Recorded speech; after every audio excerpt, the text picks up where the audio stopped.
Oh, so this is an interesting game.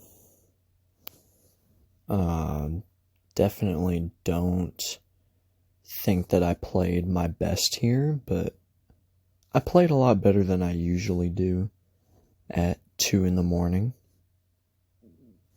This is how I pass the time when I can't sleep, and I usually play like shit.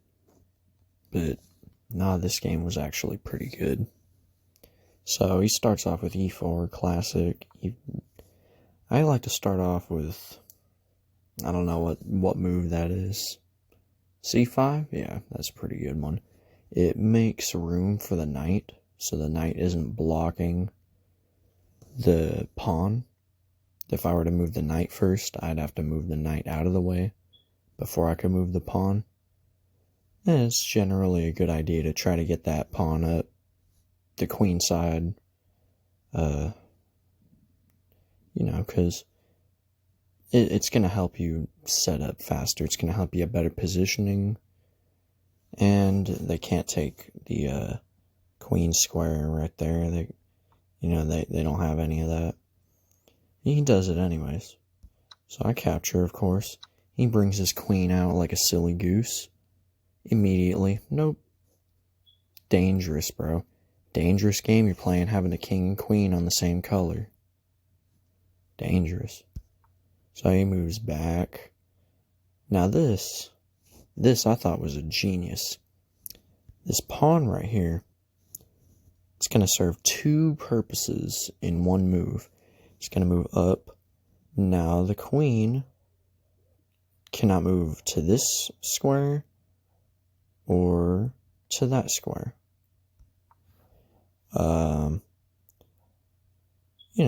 However, he's not even thinking about that. He just thinks he's going to attack the pawn. But immediately it's like, okay, what about right here? What about right here? What am I threatening to do next move? What am I threatening to do next move? Oh, dear. That would have been a smart choice. Or that. Or even that. But, nah, he decided to get greedy and try to attack the center. Do you, bro? Honestly, you wanna play like shit and give me the win? By all means. I'll go ahead and pin your queen. Now, I sat right here for about, I don't know, maybe like, I don't know, 2 minutes? I told him right before I made this move, so you're gonna hate this. Oh yeah, you're gonna hate this big time. So, he does the only thing he really can do. I capture, he captures. I defend, of course, providing another defender on this pawn. He's moving out, preferably trying to castle. I move up, considering any kind of just avoiding any kind of nonsense over here with these pawns. And he castles, as I thought he would. Now I move this pawn up. I could have moved maybe this pawn, but this one blocks off both those squares. And now that knight is essentially worthless. It's stuck right there. And it's going to be very hard to defend this pawn. So, yeah. I thought, that's a move. Oh, dear. No. You weren't supposed to see that. Oh, that was unprofessional. Oh, dear. There we go. So, of course, what do? I capture. Duh. It's protected. So, I attack the center now because there's no defenders on that pawn, and there won't be. Thanks to his bishop. The only way he could have possibly defended was maybe it was something like that, but now it would be captured, or maybe that. But then again, I would just capture, forking it, hitting them with the old fork. Anyone seen The Good Places? These mother forkers. So captures, of course. He decides to capture my knight, which is smart because now the pawn is hanging. So I capture, and he wanted to save his knight. I was hoping that he would fall for the bait, but he wanted to save his knight. Now this is always an idea. Without this queen here, this queen has had her eye on this bishop for the past 7 turns, maybe. So I put up an attacker, a defender.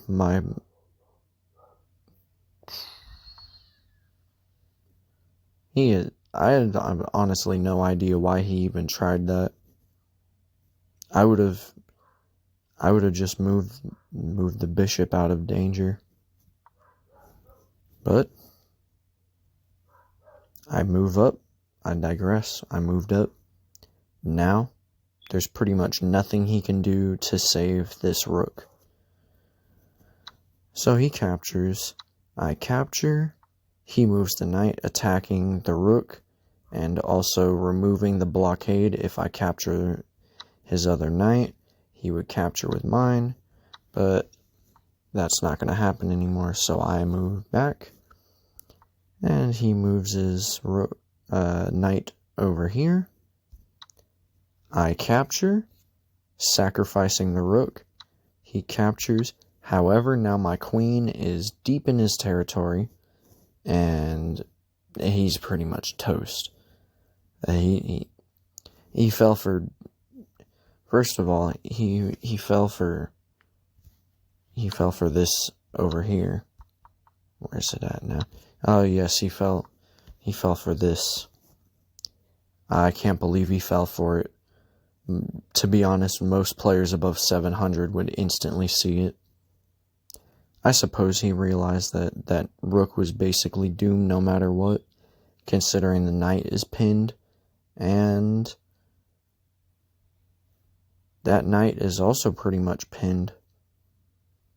His pieces are pinned. My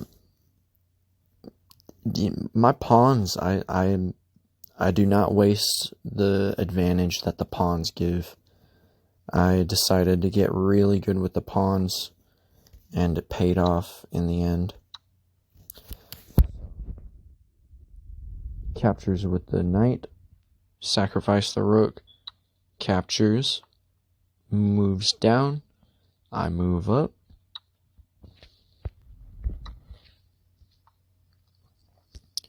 Why does this keep skipping around? Am I really? I don't know. I move up, developing the knight. He moves, placing a defender on his knight. I move the bishop, attacking the knight. Of course, he gets with the fork. I instantly saw it as soon as I moved. So I move back. He captures. I move up. He moves up. I don't know why he didn't capture that free pawn there, but I digress.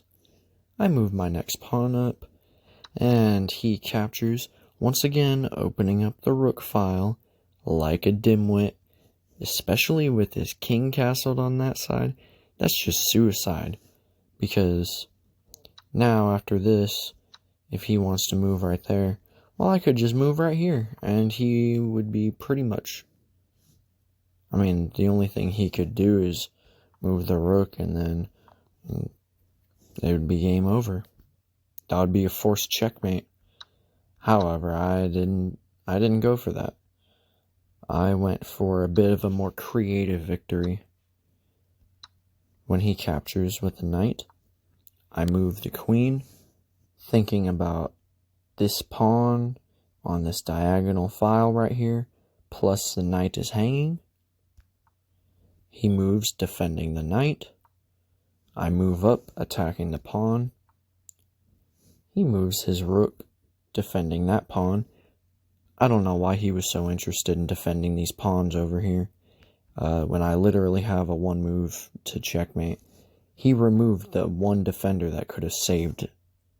I would have been fine trading a queen for rook and then using my remaining pieces to force a checkmate. But he wanted to be dumb and basically give me the win, because if he had done something like that, that would have stopped any of that nonsense.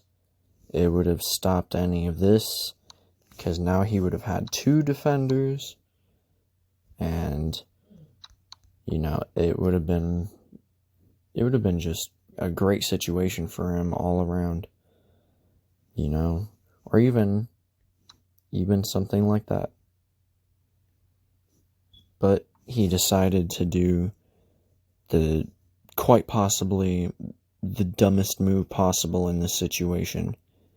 When I move up to attack this pawn right here, not only does he not add a defender to the pawn, he takes away the one defender that he does have, which makes no sense. But that is all bad. And tell me if you guys like the, what is it called?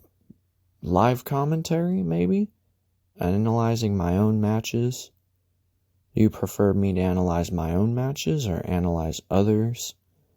Do you like... It's up to the viewers, basically. My YouTube channel is created with the purpose of entertaining the viewing audience. And if it's not entertaining you guys, please let me know. I will shut the hell up and I will continue playing with no commentary. However, if you would like me to continue playing with commentary, I will definitely be louder next video, but once again, this is quite late at night, and I do like to keep my voice down just a little bit. But thank you guys. This is OG Lucky, and y'all already know who I am, because shit, I waste no time telling you motherfuckers who I am. Anyway, like and subscribe. If you don't, I will be salty about it. Not that that should matter to you, but I digress. Leave a like and subscribe for more great content. Be sure to check out the Clash Royale videos if you're interested in them. Bye-bye.